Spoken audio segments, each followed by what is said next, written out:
Welcome to the OA Light a Candle Meeting podcast. Visit our website at oalaig.org, where you'll find several speaker feeds with over 400 speaker files, forms for ordering CDs for these speakers, and a place to donate to keep this special service active. I would like now to introduce our speaker for tonight, Kim.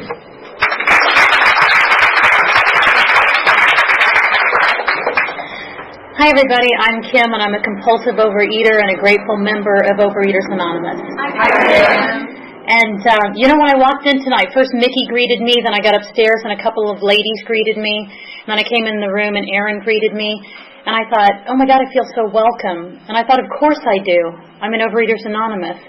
And the level of unconditional love, support, acceptance, and just the way that people lift me up in this program is unlike anything I've ever experienced in my life. So thank you for that gift. And welcome to the newcomers, and congratulations on the chips. And I'm really honored and grateful to be here tonight.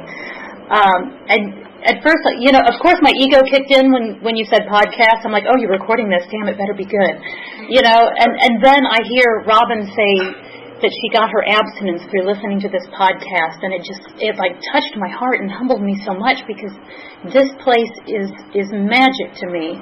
I tried to stop compulsively overeating for 43 years and couldn't do it.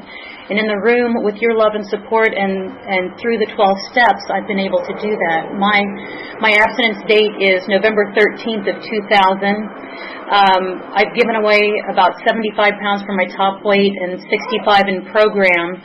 And I thought I came here to lose weight, and I had no idea that the weight I needed to lose was on my heart and my soul, not just my body. So I had a lot of work to do when I got here.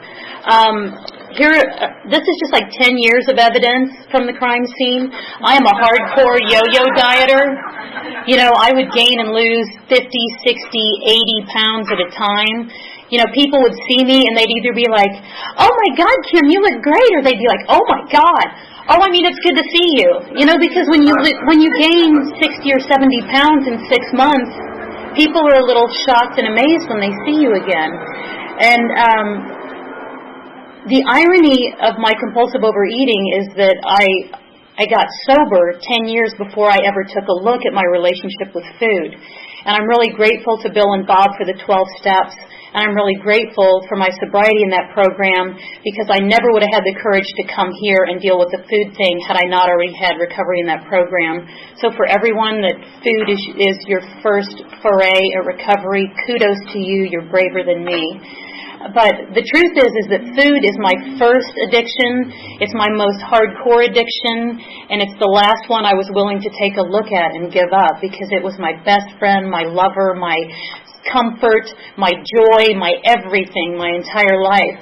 And I know now that I have a disease. Like, I didn't want to admit that compulsive overeating is a disease, but it's the exact same disease of addiction that afflicts me with alcohol, with drugs, with male attention, with the cigarettes I used to smoke down to the filter, with the credit cards I used to, put cruises and clothes I couldn't afford on. It's the exact same chemical reaction. It says in the doctor's opinion that I'm bodily and mentally different from others, and I am. There are certain foods that if I consume them, the obsession and the craving is immediate, and I can't stop. So the biggest reason that I'm grateful for my recovery in the other program when I got here is that I already knew what my drugs of choice were that I needed to put on my abstinence list. And sugar was my best friend my entire life.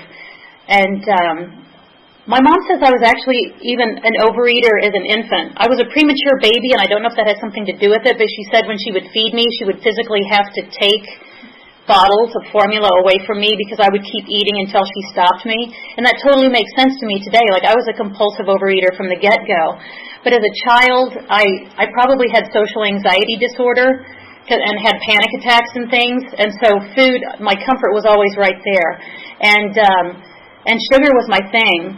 Like, I look back at my childhood, and it's all about sugar. It's like everyone else went to the swimming pool to see their friends, and I went to the swimming pool to go to the concession stand and decide which treat I was going to have that day. And other people were excited to get their allowance so they could save it for a toy or camp or something they really wanted to do. And I was on my bike so fast driving to 7-Eleven to see how many pieces of penny and nickel candy I could get in one bag that your head would spin. And, my grandmother I see now was a compulsive overeater too. And in my family, food was definitely a source of comfort. Like, it was all about, oh, I love you, I baked you a cake. Oh, I love you, look what I made you. Oh, I love you. If you love me, you're going to have another serving. And so food was a big deal with my grandma and with my family, and especially with me. And, I was a chubby little kid. My tribe is German, and we're of the flat-ass, pot-belly variety. Like, everybody in my family, like, little skinny bird legs, no hiney, and just, like, the little Buddha belly. And I can remember from a very young age, like, having that belly. Like, you can see pictures of me as a little girl, and my belly was poking out over my bikini, which is really funny to me now that I had one on. But no one ever made fun of me as a little kid. Like, I know people that were really tortured and bullied and ridiculed about their weight as children, and I don't remember that as a small child. I just remember a lot of love, except my dad. I don't know if you all ate over emotional things, but my dad is one of those emotionally unavailable guys that points out everything that you do wrong and never really gives you kudos for anything you do right. So I ate over that a lot, too. And dating him for half my life, dating men like him for half my life didn't really help that scenario either, that emotionally unavailable. So I always felt less than, which I think is a big part of my disease of compulsive overeating. I'm not good enough, I'm not smart enough, I'm not pretty enough, I'm not skinny enough, and if you know who I really am inside, you're going to throw me away. That is the core of my disease of compulsive overeating. And it's really taken a lot of work on the steps in this program to realize that that's where it all centers. My whole life I thought that I just needed to get thin. My whole life I thought I just had to figure out how to eat and what to eat. And today what I eat is 3 meals a day with 2 optional snacks. I've noticed that my snacks got really sexy and important, and I wasn't really hungry when I was eating them, so I try to just eat snacks when I'm hungry now, which is a big change, and sometimes it pisses me off. But My abstinence foods, I don't eat any kind of recreational sugar at all, and I don't eat chips and crackers. Like anything that comes in a box or a bag that I can get to the bottom of the box or the bag and be like, oh my God, where did that go? There was like a whole, what's this orange dust on my fingers? Like, I had no idea how much unconscious eating I did my entire life. Like, there were a lot of times that it was all sexy and fun, and I got excited about going to nice restaurants and eating here, but even more so as my disease progressed, I don't even remember eating a lot of what I ate. It's like, I was there on the couch, and then the bags were gone. And sugar, I get so high so fast on sugar, and it drops me like a brick about 3 hours later, and I crave more, the obsession kicks in, and I get really sad. Like, I didn't know normal people didn't get sad when their food was gone. Do you ever go out to eat and be like, oh no, it's all gone? Like, normal people don't do that. Normal people know that they're going to have another meal someday, but me, I'm like, oh, it's gone, it's over. And I'm still that way. But, once since in the 4.5 years that I've been abstinent, I let someone else order my coffee for me, and I said sugar-free, and she didn't get sugar-free, and I drank about a third of it before I realized it wasn't sugar-free, and like I felt that rush of warmth, and my cheeks got flushed, and I got all high, and my heart was racing, and like, so help me God, 45 minutes later, I'm calling my boss, like, I'm so sorry I didn't make that phone call you asked me to make the other day, and I'm so sorry that I didn't. And he's like, what are you even talking about? I was insane 45 minutes after accidentally ingesting a little bit of sugar. So I think that was God's way of reminding me, like, hello, Trixie, you're still addicted and you can't have this ever. And I also don't eat fake desserts and fake stuff and fake frozen this. I want the real thing. That's like a near beer to me. I don't want to know Duels. I want a bottle of vodka. And I don't want sugar-free fluffy stuff that is supposed to be like ice cream. I want the real deal. And I don't kid myself to think that when I get in those slippery spaces that I can't end up relapsing. I'm grateful that relapse has not been part of my story up to this point, but I really came in fully surrendered. I came in knowing that the 12 steps of recovery work, and I came in willing to take direction and do what was asked of me in this program.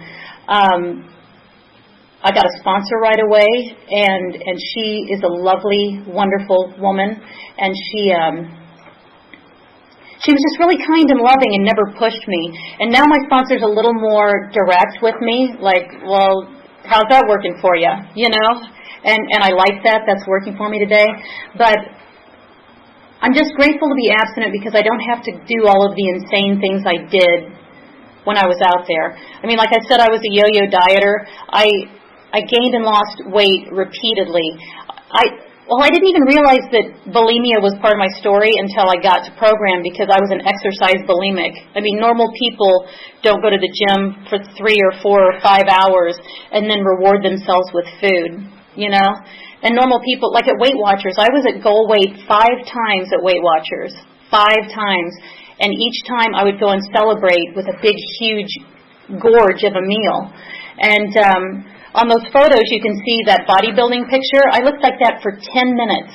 I did this Body for Life body transformation competition, and I lost like 38 pounds in 12 weeks and got those pictures taken and muscle cramps, insanity. When I had those pictures taken, I talked to my bodybuilder friends and dehydrated myself, and I was eating boiled chicken and boiled broccoli, gagging it down. It was horrible, and I was such a crazy biatch on wheels that most people didn't want to be around me then. But about 10 minutes after those pictures were taken, I had all my binge foods around me, and I gained back 18 pounds in 2 weeks. I am a hardcore compulsive overeater. And I didn't realize how sick I was when I got here. The way I got here was the gig was finally up for me. I was celebrating 10 years in the other program. They had a huge party for me. There were 100 people that loved me all around me. They flew my mom in from Kansas City and surprised me. I mean, it was at my sponsor's house. It was the most beautiful thing, and all I could think was, stop hugging me and cut the cake! Cut the cake! I mean, and it's the first time I realized, I was enraged that people were trying to talk to me and hug me and not cut my cake. And it's the first time that it clicked in my head. It clicked in my head, you're still a junkie, you're still an addict, and you're still actively in your disease. And I don't mean to discount my program, in the other program, because that recovery was crucial for me to getting to where I am today. But I couldn't really know who I am and really get honest with myself in the way I needed to do this work until I put down my alcoholic foods. When I'm high on food, I'm still buzzing and checked out and numb. The reason I overeat is to not have to feel my feelings. I never learned how to deal with emotions like a normal person. It's oh, I'm anxious, I better eat something. Oh, that makes me angry, I better eat something. Oh, I'm sad, I better eat something. Oh, I'm elated, I better eat something. It was any emotion I would eat over. And so when I first got to program, it was so humbling. I was proud of my 10 years in the other program, and I got here, and to say I'm a brand newcomer and I don't know anything and I desperately need your help and I'm terrified was a huge surrender. And I'm so grateful that I made it. But I didn't have to do it by myself. No matter what I'm going through in my life, someone else in Overeaters Anonymous has been there and done that. And even my friends in the other program don't understand compulsive overeating. I've had those people say, well, you can have just one. And I'm like, are you kidding me? But I don't have to wait for other people to get it anymore either. I wanted my family to understand. I wanted my friends to understand. You all understand. You all are all of the love, support, and understanding I need when it comes to compulsive overeating. And so when I got here, the first step was obvious and actually pretty easy, to admit that I was powerless over food and that my life was unmanageable. I mean, you can see from 2009 to 2010, I gained 60 or 70 pounds again in a year. And so to admit that food in my life was unmanageable was pretty easy. And I already knew that God could relieve me of anything I was willing to turn over to Him. But my whole recovery in the other program, I kept saying, oh yeah, God, please keep me from overeating. Please don't let me binge. I didn't mean it once. For 10 years I said it and I never meant it once. I was hanging on to my right to eat whatever I wanted, like my little blankie. And so when I got here and finally admitted I was insane around food and asked God for help, of course God was there to help. And I'm not saying it was easy in the beginning, because it was not easy in the beginning. I detoxed off sugar like a heroin addict. My joints ached, my armpits were sweaty, my hands were trembling, racing thoughts, agitation. I mean, I was crazy. And I was the exact same way when I gave up coffee about a year and a half ago. I got a job interview call, and I wouldn't answer the phone. I was like, I haven't had my coffee yet. I haven't had my coffee. I can't answer the phone. I can't talk to them. I haven't had coffee. And I'm like, oh, here we go. So the road gets a little more narrow. And that's the beauty of the program, is I can reach a new surrender and a new level of honesty with myself anytime I want to. It's a whole different ball game of honesty in Overeaters Anonymous, because it's not like you drink or you don't drink. It's like you have to decide and admit what the alcoholic foods are. Like, I had to admit that. And there have been some, that I've had to take a look at since my original abstinence. It's like, is that getting a little too sexy? Is it getting a little too exciting? Am I thinking about it all day? It's like, well, I can have one serving. Well, yeah, but did you think about it for 12 hours before you had it? And it's not just about the physical craving. It's about the mental obsession.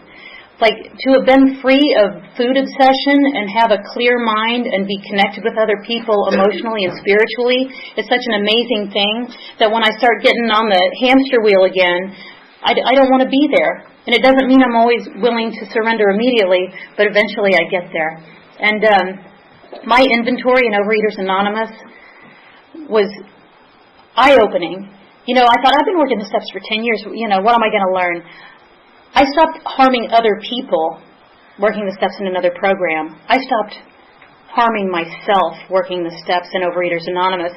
My first inventory, I sat down with my sponsor, and she's like, oh, you're a people pleaser with low self-esteem. And I was like, what is she talking about? No, oh my God, I'm a people pleaser with low self-esteem.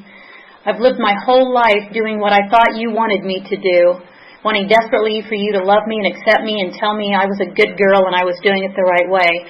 So much that I put myself aside. And there's nothing you can call the way I treated my body and my spirit other than abuse with food.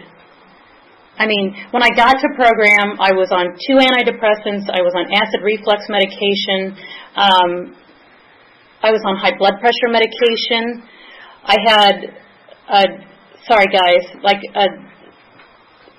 my pelvic floor muscles were starting to stretch and not hold up all my girly stuff right. And that's all a direct result of gaining and losing massive amounts of weight over and over. And all the medications I was on was a direct result of binge eating. And I don't have any signs and symptoms of depression right now.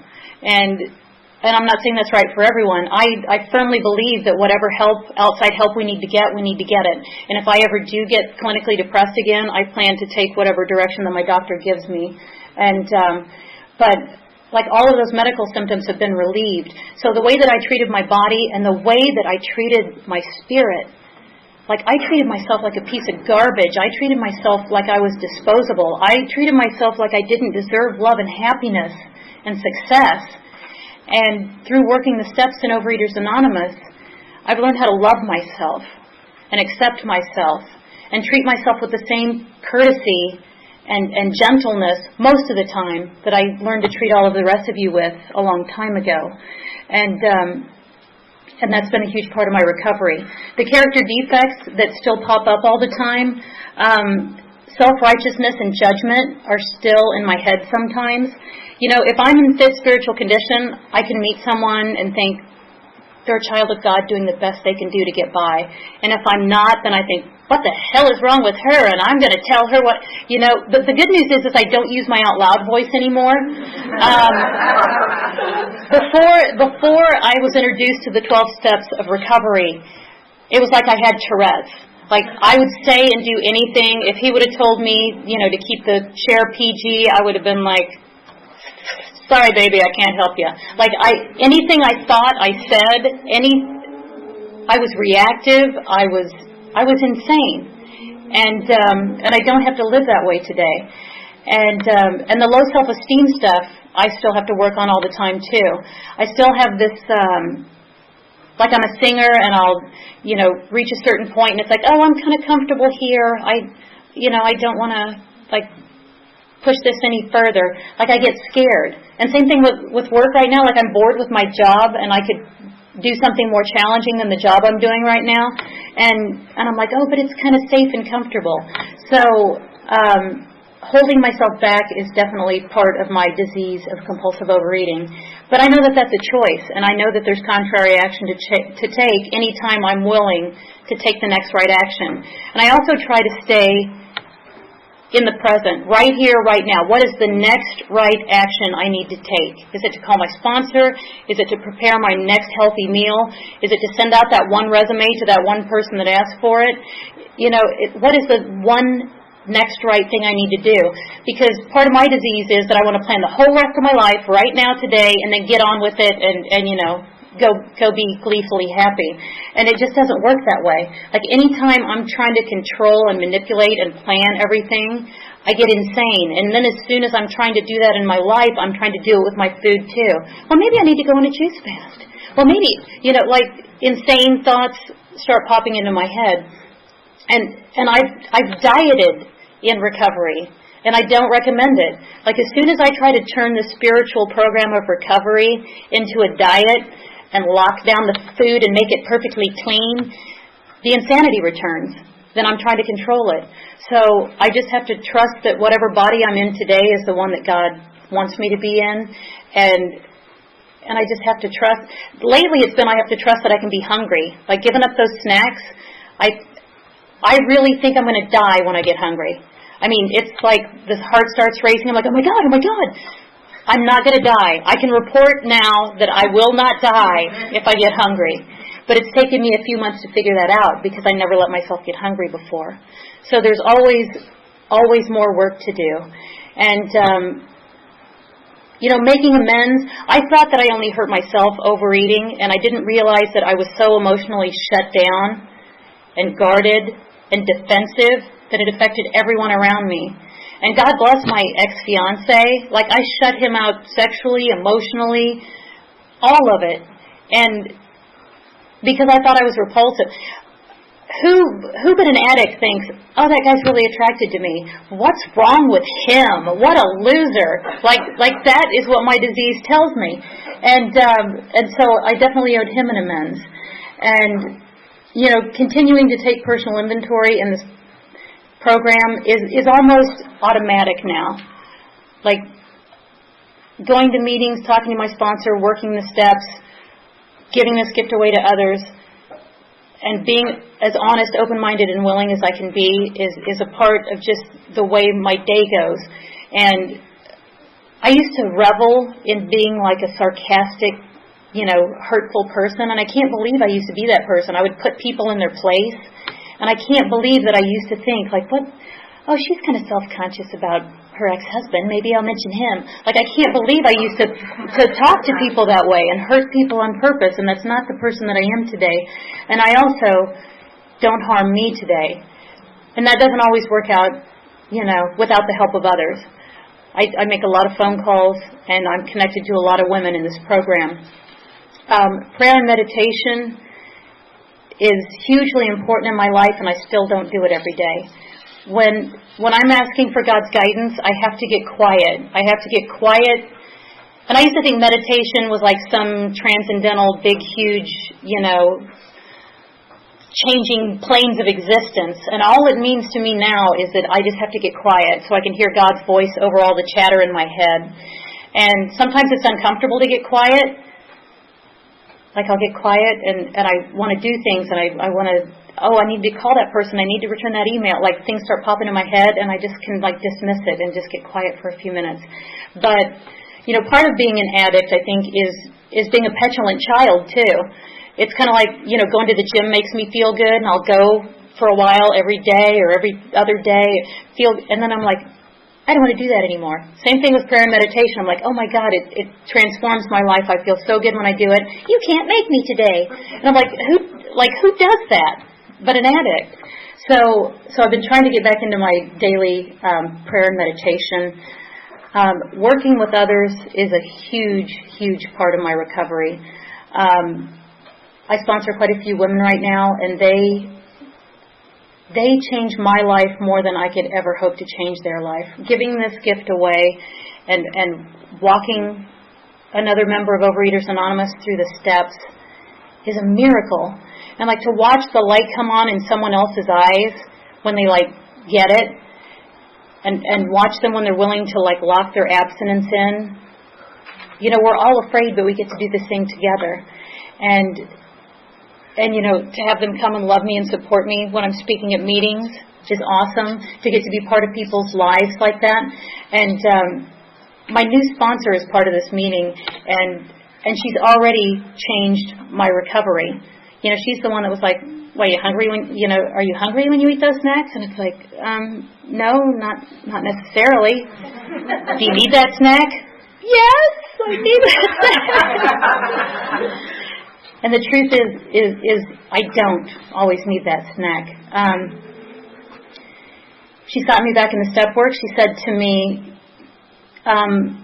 walking other women through the steps isn't actively working the steps yourself. You know that, right? It's like, So I needed to get back into active step work. And, I think, I've got a little recovery under my belt. I don't need to check in every day or anything. And I've been checking in with her more regularly. And to feel connected to her makes me feel safe. You know what I mean?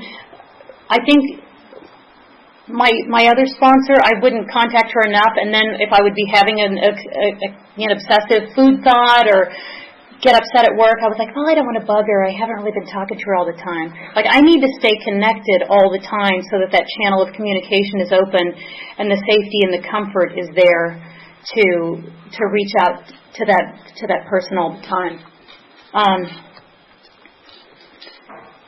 Exercise, I'm trying to get back into exercise. It's hard for me because it was such an obsession for me for a while. I was like, I'm going to be a bodybuilder and a badass, and it's going to be fantastic. To find that balance, it's all self-care. Recovery in Overeaters Anonymous is all self-care. And part of that is taking care of my physical body. And exercise, I used to think it had to be 3 hours at the gym. Maybe it's a long walk with my dog. But my dog's getting old, so she doesn't move as fast as she used to. So maybe it's a hike with my friends. Or maybe, I have yoga tapes at home. I have kettlebell tapes at home. 30 minutes a day is what I need to keep my heart, ticking hard and to take good care of my body. So part of my disease of compulsive overeating is that all or nothing mentality, that black or white. I'm either going to work out every day or to heck with it. Or, I'm going to find my next date online. I'm going to be on Match.com 16 hours a day, or to heck with it. That whole black and white thinking. And just staying in the middle of the herd helps me keep balance. Like with my work, I'm not feeling challenged right now, and my sponsor will say, well, why don't you show up and be present and do the best job that you can do today with the tasks that you're given. And stuff like that sounds so simplistic, but it's not always easy for someone like me. I'm still such a drama queen in my head, that black and white thinking, it's all or nothing, I'm going to be single forever and I'm never going to have a better job, and it's not true. That's the part of my disease of compulsive overeating. And if I stay in the middle of the herd, I know that things are going to be okay. I had to work out a lot of my childhood pain in this program. I didn't realize when I got here what a wounded little spirit I was. And I spent my whole life trying to pretend that I could be a tough girl, suck it up and make it okay. And I'm not a tough girl. I'm a scared little girl with a very tender heart, and that's okay. And with my dad, I waited my whole life for my dad's approval and unconditional love. And I had expectations of people that they weren't capable of meeting. I wanted something from him. He's a compulsive overeater, untreated himself. He grew up in a violently alcoholic home. Like, I wanted him to be this loving, nurturing person that he's not capable of being. And through my recovery and taking a look at my side of things and my expectations are always on my defects of character too. I have expectations of what I think other people need to do so I can be happy. And I have to fill myself up with God and recovery in this program to be happy. And then the other relationships kind of fall into place, and it's a bonus. My dad, I started hugging him and telling him I loved him. And, his whole body would tense up. And he didn't know how to receive it, but I kept giving it. And now he receives it. And now he can hug me back and kiss me back and say, I love you back. And that's because of my recovery. Like, I can't go through my life putting my happiness in other people's hands. It's not, like, I want to be a whole, complete, perfect child of God exactly the way I am, and then everything else is the bonus. You know what I mean? Like, being abstinent and being happy and being healthy and being present is awesome. And so if the right guy comes along, that would be amazing, and that would be a bonus. If I get to, an opportunity to sing on a bigger level, and that comes along, that would be a bonus. If I get a bigger job that feels more creatively challenging, that would be a bonus. Like, that irritable, restless, and discontent of my disease always tells me that I need to shake everything up and change everything. But I forget where I came from. Because when I got here, I couldn't bend over and tie my shoes without getting sweaty.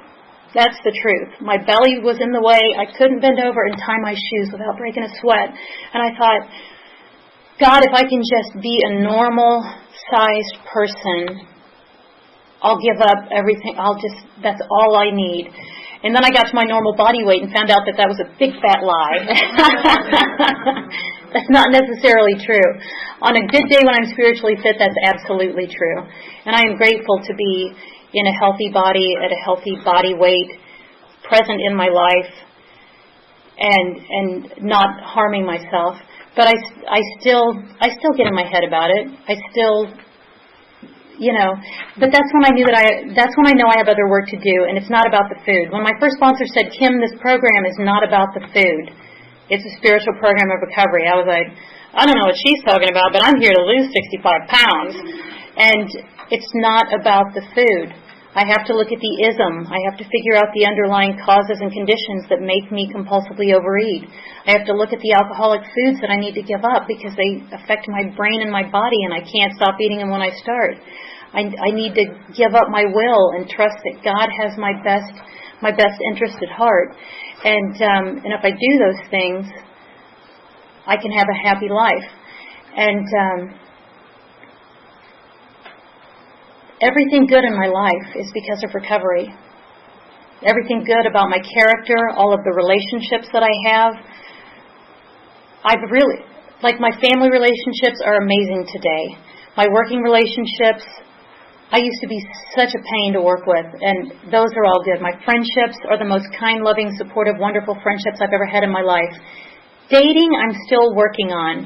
And God has a sense of humor because for work I've been interviewing love and relationship experts and having them tell me why people don't get in relationships or have bad relationships or can't break up from bad relationships or can't let go and stalk people on Facebook after the relationship. And I'm like, okay, God, okay, I get it. So maybe that's what it's time for me to take a look at next. I'm way more afraid of a cupcake than a cocktail today. People think I'm crazy, but I'm like, no, don't hand it to me. Can you move that to the other end of the table? I don't want to touch it. No, I'm not going to cut your birthday cake. Like, no, I don't touch it because I don't want it on me. I don't want it in my hands because there's a lot greater chance that if it's in my house or in my hand that I could have a momentary lapse of reason and eat it. So I protect my abstinence. Still 4.5 years later, I go places that I feel safe. I eat meals. Most of the time people can eat whatever they want now, but if I'm feeling squirrely and uncomfortable, I don't go for a sandwich at Porto's. That's just not a good idea. But I just know that I need to keep my side of the street clean. I need to pay attention to what I'm doing and what I need to change. It's never about anybody else or what they're doing. I love Overeaters Anonymous. I'm grateful for my healthy mind, body, and spirit because of this program. And even more so, I'm grateful for all of you for holding my hand and loving me when I hated my own guts when I got here, because I did. I hated myself. And today, I have a little bit of love for myself and some dignity and grace and freedom with which to live my life. And so thank you for that gift. And we have a few minutes left if anybody has any questions. So why do we hurt other people with alcohol and why do we hurt ourselves with food? With me, alcoholism and food addiction are exactly the same and completely different. And it didn't make any sense to me when I got here either.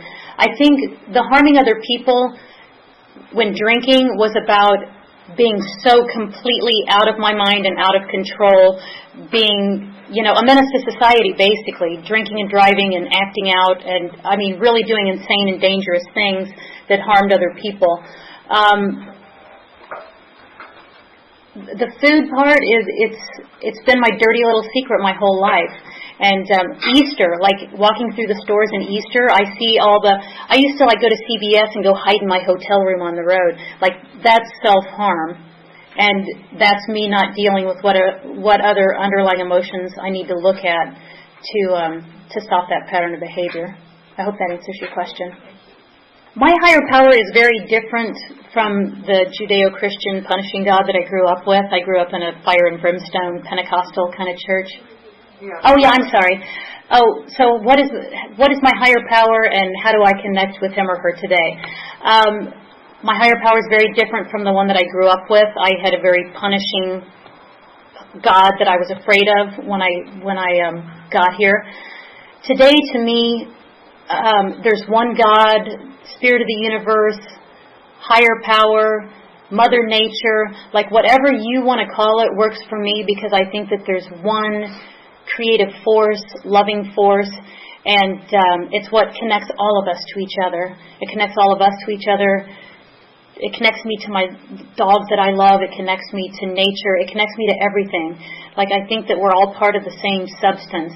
And how I connect is prayer and meditation in the morning. But even more than that is just being present with who I'm with. I don't know about you, but I used to have conversations in my head. Like, I would be talking to you, but I wouldn't be listening to you talking to me. I'd be thinking about what I was going to say back to you. Now I'm really connected with people, and I see my higher power work in you in ways that I can't even recognize it in myself. I think that we miss the transformation we've made ourselves, but we get to see it in each other. But I feel connected to higher power in a powerful way today that I didn't before. Yeah, it was hard. Oh, how do I deal with people being food pushers and that food is love thing out in the world? I live 1,500 miles away from my family today, so the family stuff is a little easier than it used to be. In early recovery, in early abstinence, I had to avoid the people and the places that those things happen. I have really good friends that I can hang out with now that I couldn't in early recovery because they would sit on my lap and eat that and be like, oh, this is the best blah, blah, blah I've ever had. Too bad you can't have any. And I just had to avoid those people. Today, I don't get angry about it anymore. It took me 3.5 or 4.5 years to stop getting angry that people were eating it in front of me. Like, how dare you? Like, now they can have it and it's okay. It's their food. That's the difference. It's just like a shift in my head. Like, it's their food, not my food. And I can say no thank you without being angry now, most of the time. But if someone's really a food pusher, I had a date bring me a piece of pastry. Like, oh, you said you don't eat this, but look what I got you. And I was like, are you an idiot? Like, I didn't say that, but it was our last date. So, yeah, I just don't put myself in dangerous food situations. Anyone else? About that time? Okay. That's all the time I've got. Thank you.